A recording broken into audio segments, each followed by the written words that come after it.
প্রথমত বয়সটা কম, হুম। হিরোর সঙ্গে মানাবে কিনা, তারপরে বাঙালকে সুচিত্রাকেও চেষ্টা করেছিল, ওর বাঙাল কথা বেরিয়ে পড়েছিল, আচ্ছা। নিতে পারেনি।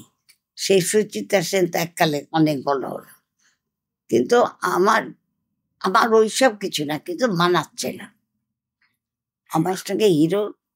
ওই সে একটা মোটা সোটা হাসির বই তো, হুম, হুম। হাসির বাড়ি। তখন তো বলছিল যে না, বাঙাল কথারও টান আছে আর মানাচ্ছে না, বাধ্য হয়ে গেলাম। তারপরে দেখি একদিন চট করে আমাকে একটা শুটিং ডেট ফেললো।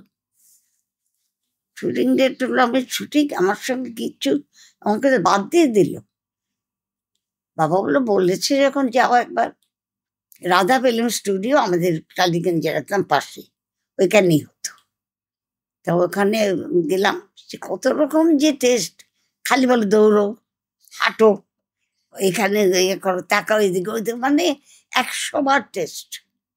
টেস্ট নিতে নিতে বাবা বলে আর দরকার নেই, আর টেস্টে যেতে হবে না, তুমি একান্ত দাও, দরকার নেই ফিল্মে যাওয়ার। আমরা যখন হতাশ হয়ে ওরা জানি হবে না, তখনই একদিন শুটিং বলে, একদিন শুটিং করে শুটিং পেলো, কিছু বলেনি। তারপরে রাজা ফিল্মসে গেলাম, মেকআপ টেকআপ করে দিল।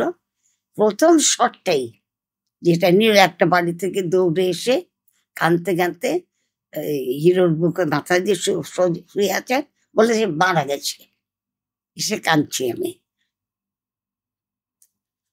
তা সেটাই এত ভালো হলো যে ডিরেক্টর এসে জড়িয়ে ধরলো, বলে না সাবিত্রী পারবি।